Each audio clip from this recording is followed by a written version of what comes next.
Aldi Tosi, él es amigo de la casa, además de ser investigador de CONICET. ¿Cómo va, Martín? ¿Cómo están, Buen chicos? día, ¿cómo estás, Buen día, Martín? buen día para todos. ¿Primero investigador y después amigo o primero amigo y después investigador? Obviamente primero amigo. Muy lejos, bien, lejos. Martín, muy bien. Bueno, antes de meternos de lleno en lo que vamos a charlar hoy, que son varios temitas, como siempre, que parten desde la situación epidemiológica, desde el coronavirus, felicitaciones porque mañana, primer Congreso Internacional de San Luis al Mundo, que va a hablar entre varios puntos del contexto de pandemia, estás ahí disertando. Sí, por supuesto, hay una gran iniciativa, digamos. Es bueno también esto, hacer este tipo de reuniones, ponerse de acuerdo entre colegas, tratar de unificar criterios, aprender, porque obviamente uno aprende un montón en todo este tipo de cuestiones, así que...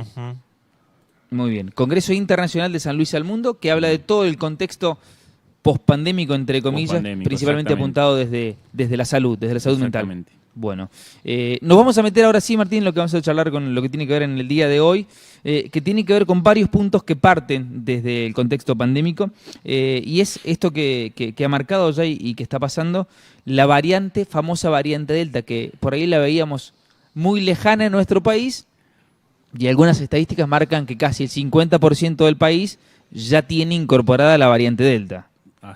Era algo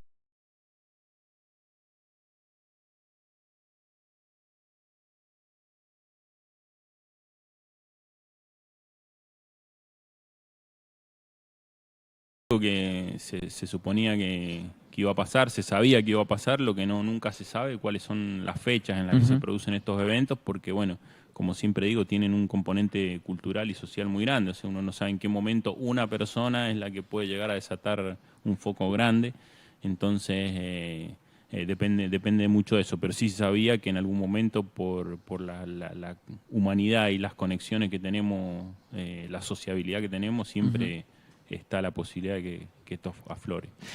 Bien, Martín, como recién decía Pablo, es la nueva variante Delta, pero que ya lo hemos hablado varias veces telefónicamente, pero repetir a la audiencia que por ahí es nuevo, ¿por qué decir qué es lo que es la variante de Delta? Cómo nos tenemos que proteger, si sirve para los que ya tienen las 2 dosis de vacuna, es mucho más contagiosa, es más la mortalidad que tiene, ¿cuál es lo que lleva esta variante? Bueno, de a una con las preguntas. Todo junto, la batería. Me quedo un ratito. Bueno, la variante es una variante justamente del virus original. Se van produciendo mutaciones a medida que se replica o salta de una persona en otra. Existe la posibilidad de que se genere un error y ese error se conoce como mutación. Entonces genera, a partir de ciertas mutaciones, se genera una nueva variante o una mutación que le genera características nuevas a ese virus que permiten denominarlo como una nueva variante. Así han ido surgiendo a lo largo de esta pandemia. Surgió esta nueva variante Delta, es más contagiosa. Y ahora también esa propia variante ya también recibió nuevas mutaciones que ha permitido generar la variante de la variante. Digamos. La variante plus, digamos. La variante plus, la recargada. Parece, viste, el cura plus, el remedio, la Delta plus. Lo van mejorando, digamos, lo van mejorando. Hay un chiste que dice, un meme que dice que si esta es la variante china, ¿cómo será la original? Claro. Así que bueno, esa variante ha permitido que ya, obviamente por la globalización, esté desde hace un tiempo en la Argentina, se ha tratado de confinar, pero es imposible parar la circulación de gente. Claro. Hay una cuestión que es súper importante ahí, que nombraron, que tiene que ver con los cuidados. O sea, estamos en una etapa avanzada, hay gran cantidad de personas vacunadas con las 2 dosis, se está vacunando a los niños, se está vacunando a los adolescentes, pero la pandemia, está bueno destacar que no ha terminado. Claro. Más o menos, si todo sigue avanzando así, creemos que junio del año que viene recién podría de alguna manera decretarse que finaliza la pandemia, pero vamos a tener un virus que va a ser endémico, o sea, un virus que va a quedar circulando, que vamos a tener que seguir teniendo ciertos cuidados. Por eso también se habla de la posibilidad de a lo mejor una tercera dosis, vamos a ver cómo eso evoluciona. Pero siempre destacar que la vacunación previene los casos graves. O sea, una persona que no está vacunada y tiene sintomatología o casos graves del virus puede estar de 14 días en adelante más internados.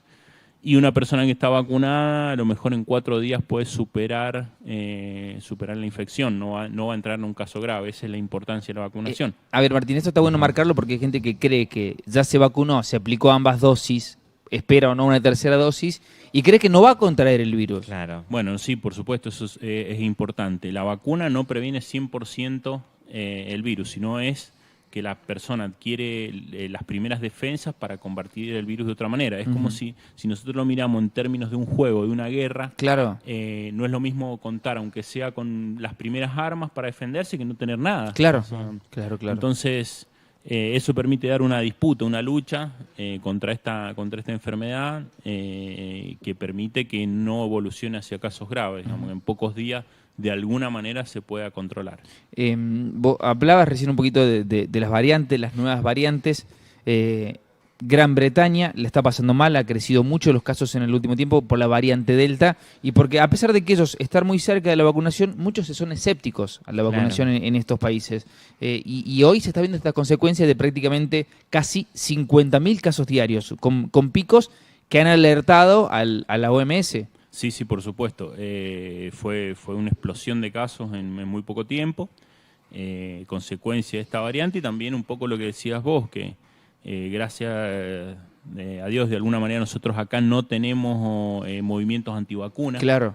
O movimientos de rechazo a la vacuna que sean bastante fuertes. Sí los hay en otros lugares del mundo, donde generan manifestaciones, donde generan, digamos, en la población que está desatenta de alguna manera a la información que sea confiable, cree a veces que puede, o le siembra por lo menos la duda, entonces dice, bueno, ante la duda no me vacuno. Y esto genera un problema, genera este tipo de problemas de que hay que entender que la vacunación es una cuestión comunitaria. Claro. No es una cuestión individual, sino una cuestión comunitaria. A medida que más gente se vacune, estamos más propensos a estar a defendernos todos, digamos. ¿Qué le decís a esas personas que dicen no me quiero vacunar porque me meten el virus? O sea, he escuchado mucho eso. No es así.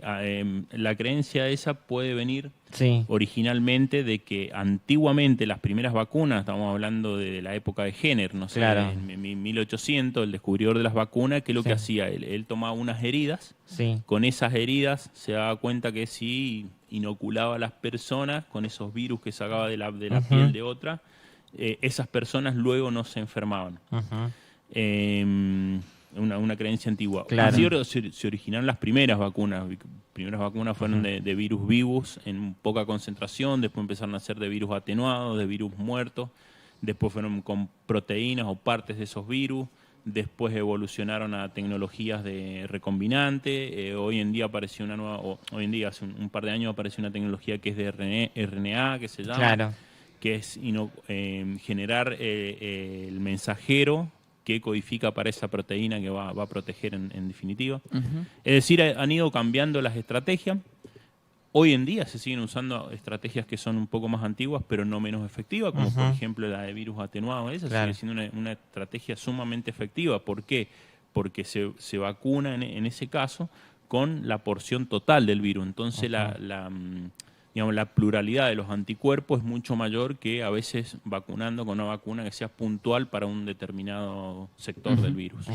Martín, hemos visto otro despegue de casos en Europa, de casos de coronavirus, y siempre lo que pasaba en Europa era un espejo para luego acá en nuestro país, o al menos en la mayoría de casos, acciones y demás, salvando distancias, diferencias, poblaciones, etcétera.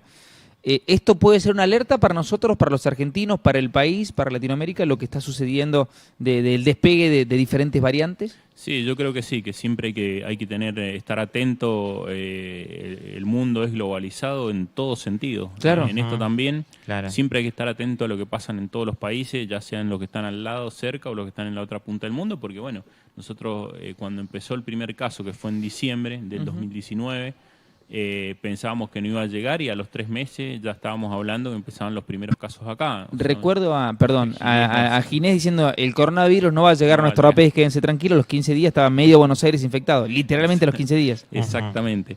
Entonces, bueno, no hay que subestimar y siempre hay que estar mirando que en lo bueno y en lo malo, que es lo que hacen otros países, nosotros corremos con la ventaja esa de que el virus evoluciona más rápidamente en otro continente que acá, también un poco por la densidad de población que hay. Entonces eso nos permite a nosotros, nos debería permitir hacer una lectura más adecuada, adaptarla obviamente a nuestro contexto y poder prevenirnos de la mejor manera. Perfecto.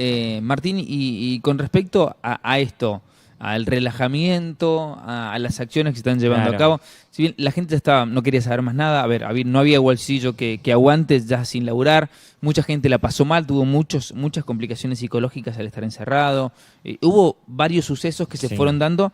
Y bueno, hoy por suerte el buen estatus epidemiológico nos permite ciertas aperturas. ¿El sobrerelajamiento nos puede traer complicaciones? Sí, por supuesto, por supuesto. Está bueno también que se hayan distendido un poco las medidas, porque como decís vos, no hay ser humano que aguante estar tanto tiempo encerrado. Hay una cuestión también que es económica, que la gente necesita vincularse, necesita salir, necesita buscar el mango todos los días. Entonces, está bien que se hayan liberado algunas cuestiones, en otras son un poco más discutibles, sobre todo en los eventos que se producen de forma masiva en lugares que son cerrados. Claro. Eso es donde está un poco más complicada la cosa. También hay que ver esto en la estación del año que se da, o sea, si hace frío no tenés otra manera de juntarte que no sea un lugar medianamente cerrado. Pero bueno, hay que tener en cuenta que la pandemia no ha terminado. Hay que seguir cuidándose, sobre todo esto, cuando uno va a juntarse con varias personas en un lugar que esté cerrado. Y si no, tratar de buscar los cuidados, o sea, seguir ventilando las casas, preferir juntarse en un lugar abierto que en uno cerrado, seguir usando el barbijo si uno entra a un lugar cerrado o si va a estar con mucha gente. Creo que esto no ha terminado, está lejos, por lo menos en un par de meses de poder terminarse. Y bueno, hay que seguir cuidándose de alguna manera. Martín, gracias. Un Muchas placer como gracias. siempre. No, gracias a ustedes y bueno, un saludo para toda la audiencia. Gracias. Buen día. Gracias.